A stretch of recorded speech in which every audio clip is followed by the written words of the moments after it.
वाली बहू। शादी के पहले से ही विभा को कपड़े धोने का बड़ा शौक था। कभी नल के नीचे तो कभी तालाब के पास। अरे मेरी नीली वाली लुंगी नहीं दिख रही है।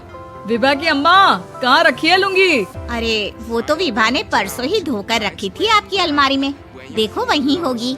वो ना मैंने आज धो दी, मुझे लगा कि गंदी हो गई होगी। अरे कैसे गंदी हो गई थी, उसे तो मैंने पहना भी नहीं। हे भगवान, इस लड़की के कपड़े धोने की आदत से परेशान हो गया हूँ मैं।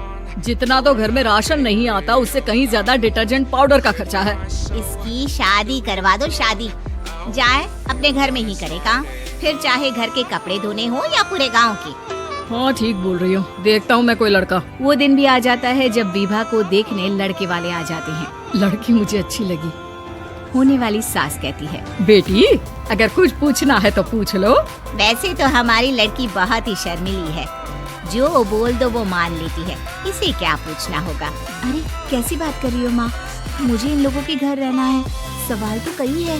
हाँ हाँ बेटा पूछ लो ना, क्या पूछना है। आप लोगों के घर कपड़े कौन धोता है? सास का मुंह बन जाता है। देखो अगर तुम ये कहना चाहती हो कि तुम्हें कपड़े धोने नहीं आते तो सुन लो, कपड़े मैं ही धोती हूँ, लेकिन तुम्हारे आ जाने के बाद मैं रुमाल तक नहीं धोऊंगी। चुप रहना भाग्यवान, बहू बेचारी घर आई नहीं, उसे डराना शुरू कर दिया। वो क्या है ना बिटिया, अभी तक तो ये कल्लू की माँ ही धोती थी, लेकिन अब तुम्हारे पापा तो दहेज में वॉशिंग मशीन देंगे ही।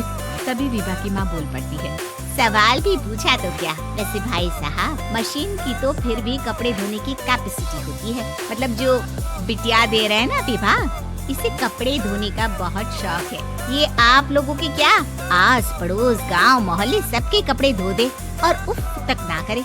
बाहर देखा नहीं आपने कितने कपड़े सूख रहे हैं, सब हमारी बिटिया ने ही तो धोए हैं। बस भी करो ना माँ, शर्म आ रही इतनी तारीफ सुनकर। और तो और एक दाग निकाल कर दिखाओ तो मान जाऊँ। हाँ अच्छा माफ करना बेटा, मैंने गलत समझा, हमें तो रिश्ता बहुत पसंद है। और ऐसे जुड़ जाता है रिश्ता कपड़े धोने का शौक रखने वाली विभा का। उसकी शादी हो जाती है कोयला फैक्ट्री में काम करने वाले कल्लू के साथ। शादी के बाद अचानक विभा चिल्लाती हुई सास के पास आती है, सासू माँ, अरे सासू माँ कहाँ है आप? ये तो धोखा है, धोखा दिया आप लोगों ने मुझे। इस ससुर के चक्कर के बारे में पता चल गया। अरे तो उसमें तुझे क्यों धोखा मिला है? अरे नल में पानी नहीं आता, कपड़े कैसे कब धुलेंगे? अच्छा तू पानी नहीं आ रहा उसकी बात कर रही है? तो आपने क्या सोचा? कुछ नहीं। अच्छा तेरी माँ ने कहा था कि कपड़े धोने का शौक है, तुझे याद आया मुझे। शौक बोलकर कपड़े धोने वाले मेरे जुनून को कम ना आके सासू माँ, कपड़ा धोना मेरा गुरूर है। तभी पति भी वहाँ आ जाता है। अभी मैंने इसे सनी देओल की फिल्म दिखाई है, उसी के डायलॉग मार रही है माँ। अच्छा सुन, साफ बता रही हूँ, पानी सुबह 4 से 6 और शाम को 10 से 12 आता है, समझी? विभा टाइमिंग सुनकर हैरान हो जाती है। ये क्या भूतों का मोहल्ला है? सुबह 4 बजे उठकर कौन कपड़े धोता है? 4 बजे टंकी में पानी जाता है, फिर सारा दिन धोना ना, किसने मना किया?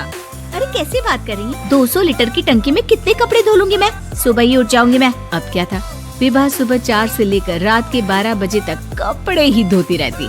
एक रोज सास पड़ोस से निकलकर कहीं जा रही होती है कि साथ वाली कहती है, हाँ कल्लू की माँ, जरा ये बताओ कि 2 साड़ी है, 2 ब्लाउज और एक पेटीकोट और एक नाड़े वाला लंबा कच्छा। हाँ तो? अरे तो क्या, कितना लोगी धुलाई ये बताओ। धोबन दिख रहे हैं हम क्या?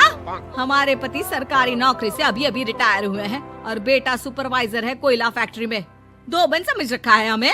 हाय रे कल्लू की अम्मा, माफ कर दो, वो तो मोहल्ले में यही सब बता रहे थे कि तुमने बहू को कपड़ा धुलवाने के काम में लगा दिया है। सास को पड़ोसन की बात सुनकर गुस्सा आ जाता है। वो घर पहुंचती है जहां घर के बाहर ही इतने सारे कपड़े सूख रहे होते हैं जितने कि किसी धोबन के घर पर। अरे ओ कल्लू की दुल्हन, बाहर निकल। माँ जी यहीं आ जाओ, बाथरूम में चादर धो रहे हैं हम।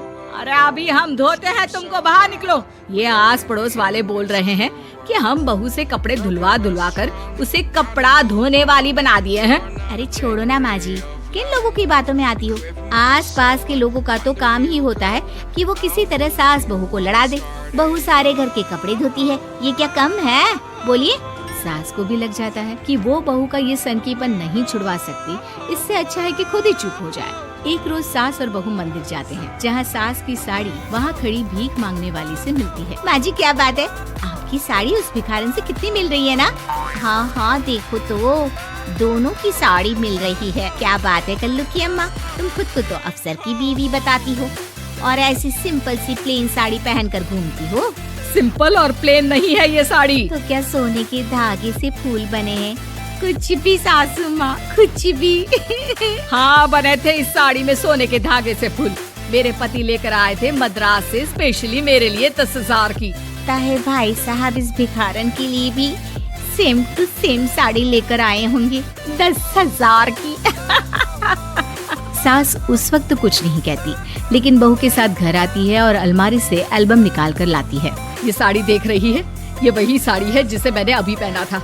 इस साड़ी में ये जो चमकदार फूल दिख रहे हैं ना, ये सोने के धागों से काटे गए हैं। लेकिन तू लोकल वॉशिंग मशीन ब्रश से घिस घिस कर सारे फूलों को निकाल कर साड़ी प्लेन कर दी।